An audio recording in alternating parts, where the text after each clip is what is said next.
So you see Yeah, that's the good. presentation? Good. Yep. So my name is Martin Persson, and I will talk a bit about our new phase field protocols that we added to this release. So the idea here is to bridge the length scales from atomistic all the way up to finite element calculations. So we've been working on this for a number of years, trying to find stable and metastable phases, calculate properties and temperature dependence and such.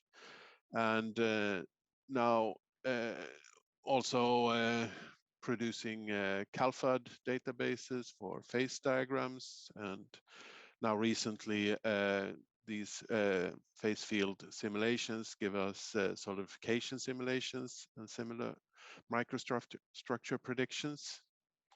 And this should hopefully allow us to move this on to Simulia for more large-scale calculations.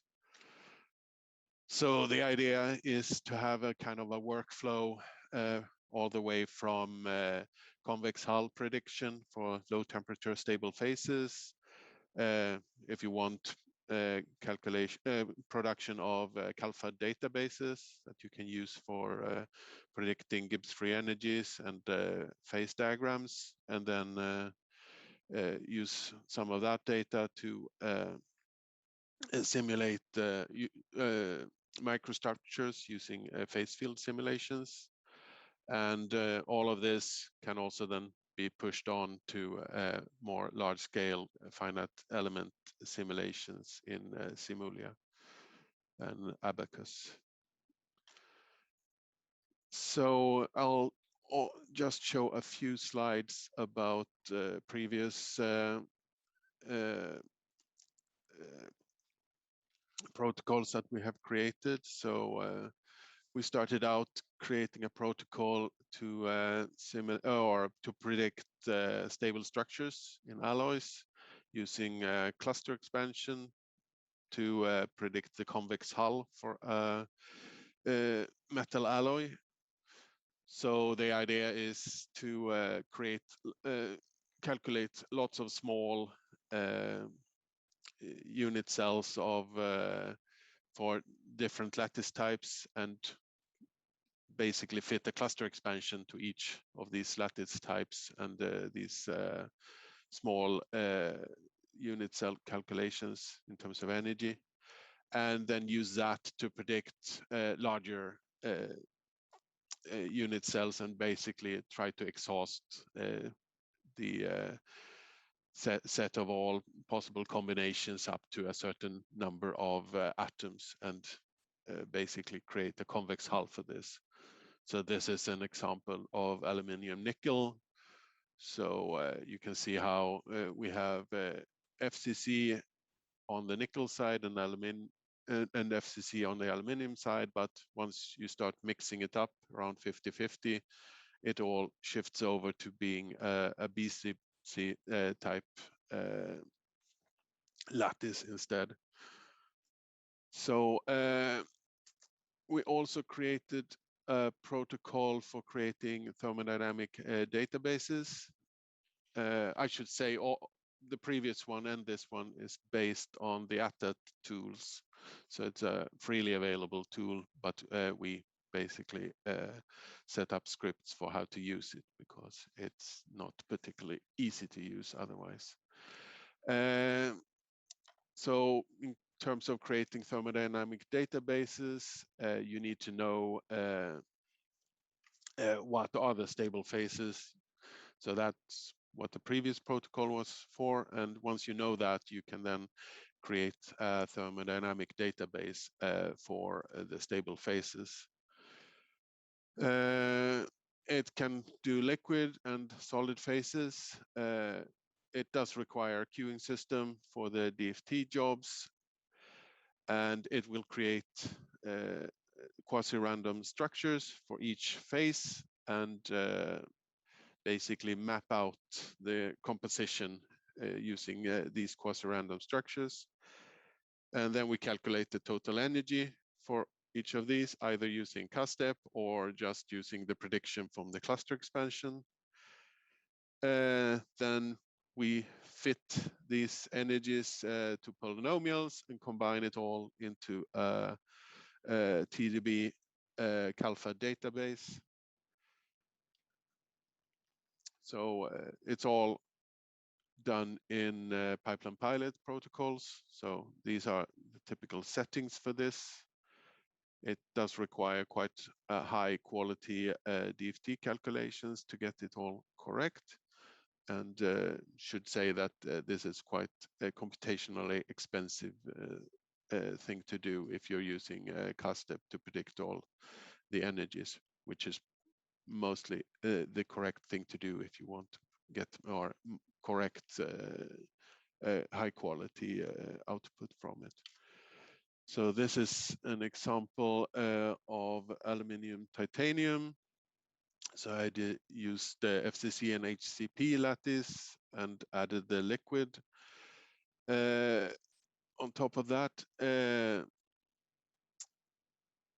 in this case, I used the energies supplied by the cluster expansion, which makes this much quicker. It's mainly only a question of creating these quasi-random structures, and then you get your result. What I did not include is on the titanium side, there is a BCC a dynamically stabilized phase, which I can't really handle at the moment. So that's not included. So this side is not as it should be. But otherwise, it does look pretty much like one would expect from the stable phases that we found. So after all of this, we have moved on to phase field modeling. So the idea with phase field modeling is to predict microstructures and using a partial differential equation setup.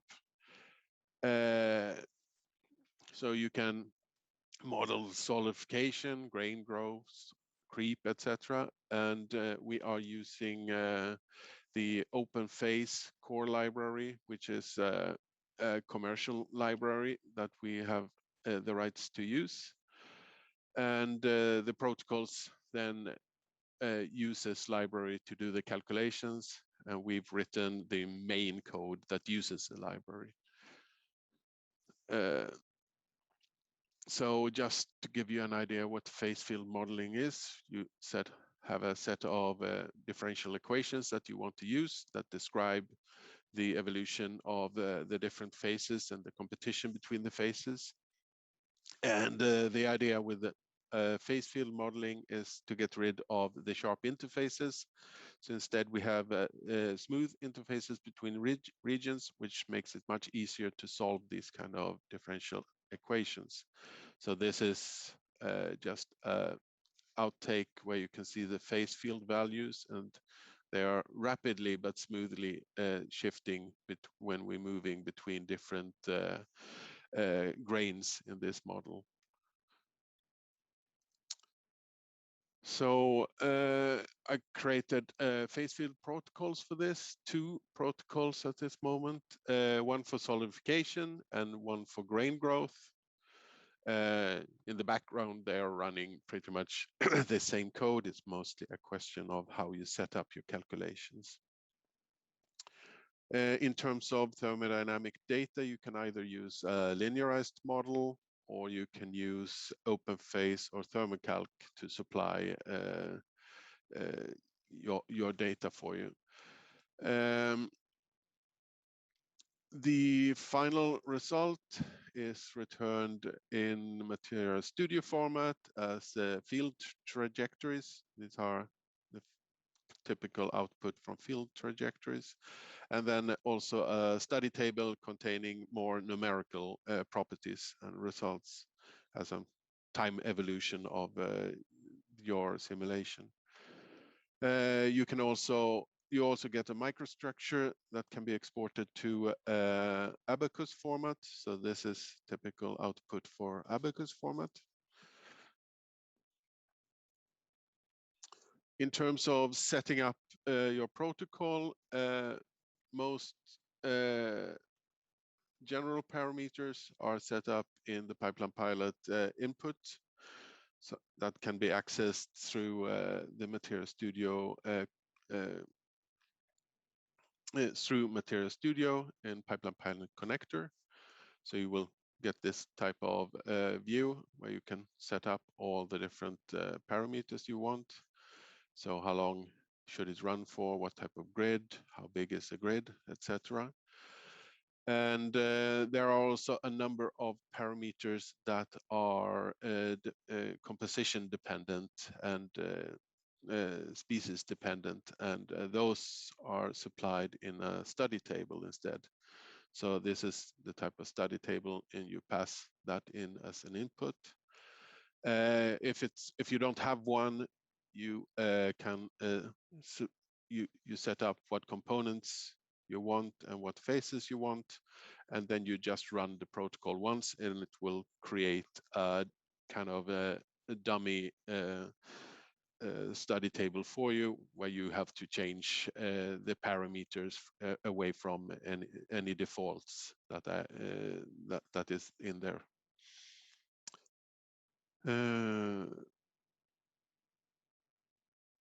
Yeah, so in terms of setting up this, I said you get it all in with some defaults if there are reasonable defaults to give, and then you can look in the help text, protocol help. You can find all the different units that are needed for these. So they are typically in SI units. In terms of tabulating thermodynamic data, if you're not running it through Thermocalc using a Calfa database, then you can instead just create a linearized thermodynamic database where you draw lines for where you have a transition between different phases. And this is then done in this study table. So you set up these lines and a number of diffusion parameters and a few other parameters, and that will describe your thermodynamic data for what the phase field calculations need. So running the job, I would recommend, you can run it from either Pipeline Pilot or Material Studio, but I would recommend using the Material Studio Pipeline Pilot connector, because that will make it so much easier to bring back the actual results in terms of study tables, etc. While you're running, you can click on Remote View in Material Studio, and that will bring up a kind of status page in HTML format in your browser, and it will continuously update as the calculation moves on, and track some of the important parameters like interface energy, temperature, and volume fraction. So you can see that your calculations are progressing as you hoped they would. So this is all parallelized in OpenMP. So you need to ensure that all the cores are on the same CPU. Otherwise, they will not be able to use it. Otherwise, you just set up your calculation, decide on the number of threads you want to run, and potentially change the grid option. It depends a bit on what type of grid you have, if you need to change them or not. In terms of results, you will get back a study table with time evolution and of different properties like temperature, interface energy, grain volume, phase fraction. Down here, you can see output for the temperature in this case. You also get a trajectory, trajectory document with field data for phase field, temperature, and composition, and potentially a few others. And this is typically how this looks when you get it back. So I think this is a composition view of probably a carbon concentration in the material. And you also get an abacus model for the final microstructure. So that's this type of model. So I'll show a few examples. So this is just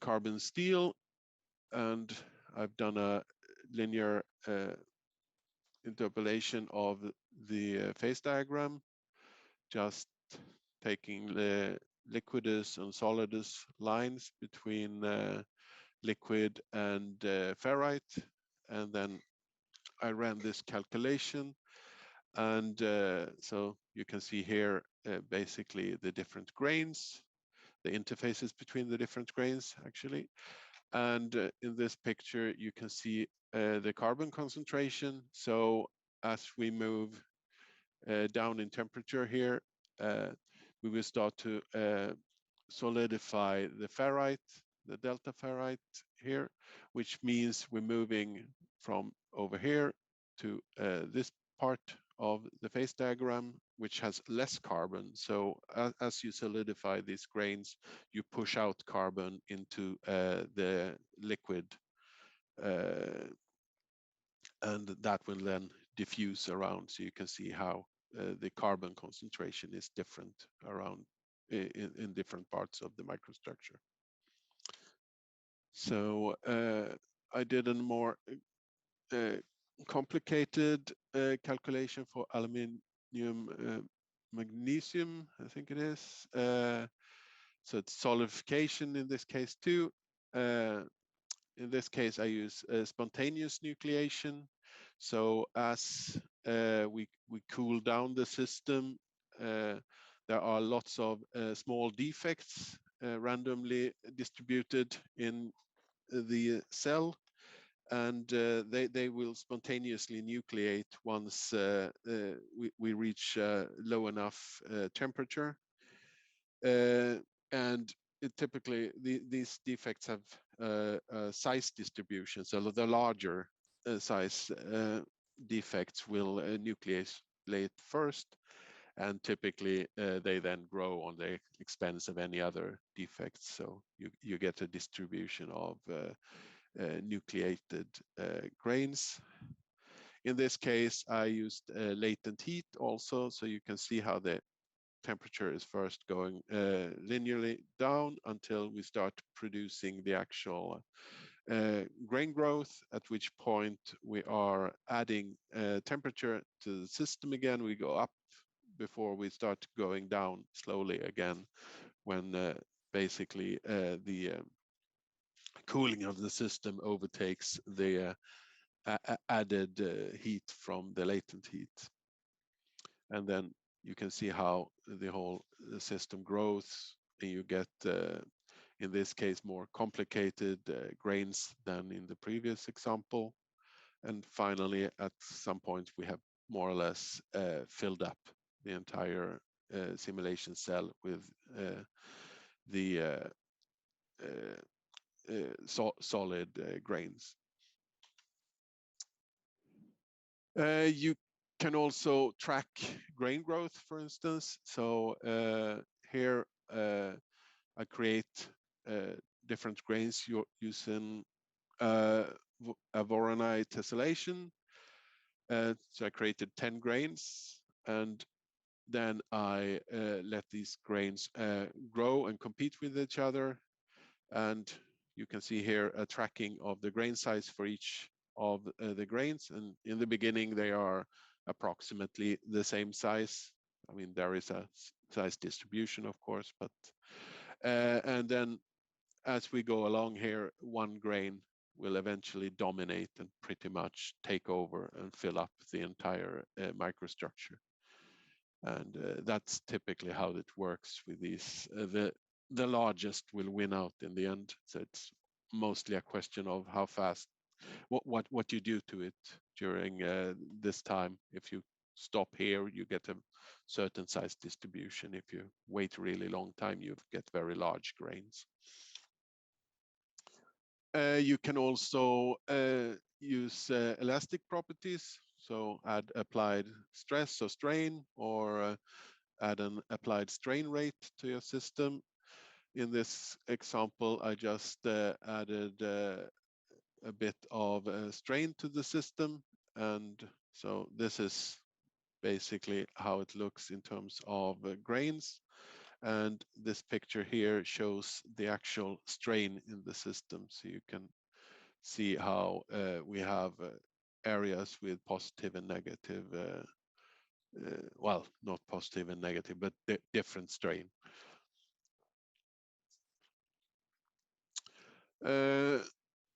I then also did a little bit more complicated simulation. This is again a steel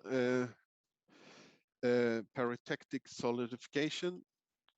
So the idea here is that we start growing here, and we start creating a ferrite grain, and at some point when we get low enough temperature, we start growing austenite, and this austenite likes to grow on the actual surface of the ferrite grains. So I set up this kind of phase diagram. I tracked all the lines that you can see in here and linearized the whole diagram. And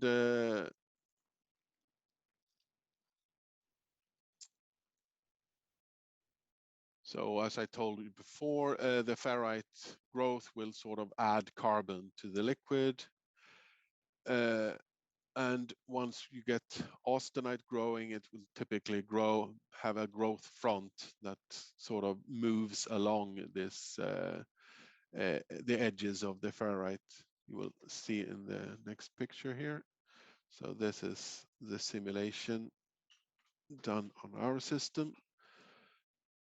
So this in the beginning here is only ferrite, and then you can see down here how the austenite is starting to grow along the edge of the structure.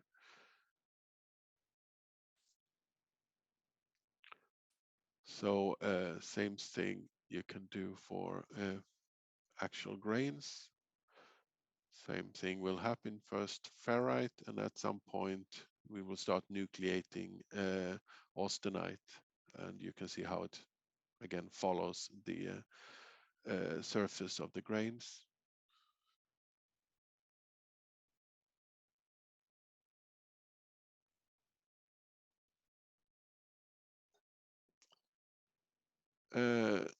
In terms of comparison with experiments, we have some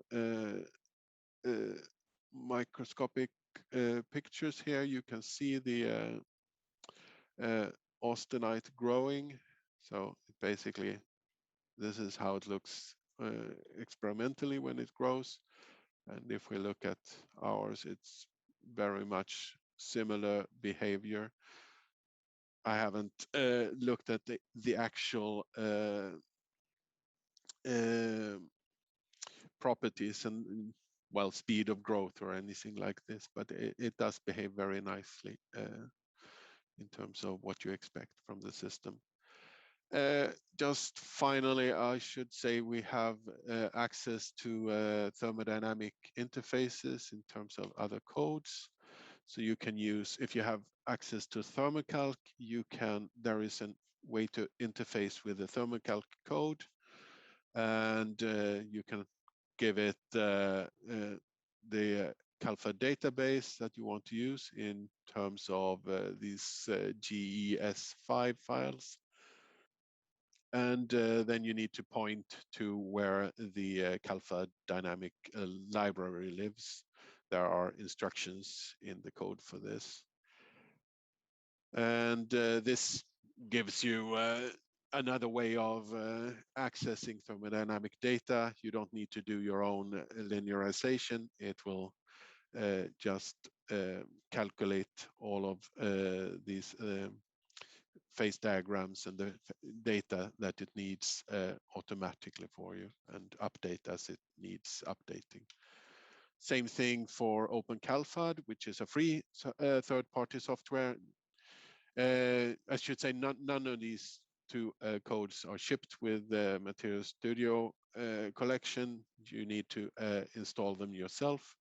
OpenCalFAD is free, so you just need to download the software and compile it to create these dynamic libraries that you need. There are instructions for how to do that, and once you have that, you can then add these .tdb CalFAD database files here, and you can either put your library file inside Materials Studio collection, in which case it would be found automatically, or you can keep it outside and just point to where the file is, and it should work fine. So that was all I had.